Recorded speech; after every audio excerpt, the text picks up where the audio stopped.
ஓசூர் மாநகர அரசு பள்ளிகளில் காலை சிற்றுண்டியில் உப்மா என்றால் மாணவர்கள் சாப்பிடுவதே இல்லை. தரமற்ற உணவு வழங்கப்படுவதாக தலைமை ஆசிரியர்கள் குற்றச்சாட்டு. கிருஷ்ணகிரி மாவட்டம் ஓசூர் மாநகராட்சி அலுவலகத்தில் மாநகர கல்விக்குழு தலைவர் ஸ்ரீதர் தலைமையில் ஓசூர் மாநகரில் உள்ள தொடக்கப்பள்ளி தலைமை ஆசிரியர்கள் ஆலோசனைக் கூட்டம் நடைபெற்றது.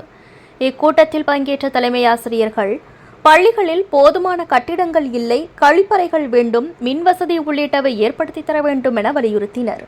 அப்போது பேசிய அரசு பள்ளி தலைமை ஆசிரியர், காலை சிற்றுண்டிகளில் ரவா உப்மா என்றால் மாணவர்கள் சாப்பிடுவதே இல்லை, ரவா வேகுவதும் இல்லை, ஒருவித மக்கிய துர்நாற்றம் போல இருப்பதால் ரவா உப்மா கொடுக்கும் நாட்களில் மாணவர்கள் சாப்பிடுவதில்லை.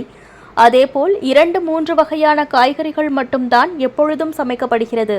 அவை சுவையாகவும் இல்லை, சுவைக்காக டேஸ்ட் பவுடர் கலக்கப்படலாம் என்கிற சந்தேகம் உள்ளது.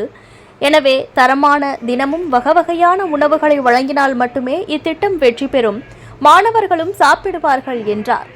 இதுகுறித்து மாநகராட்சி அதிகாரிகள் சிற்றுண்டி உணவு தயாரிப்பாளரிடம் இவற்றை சரி செய்ய வலியுறுத்தினர்.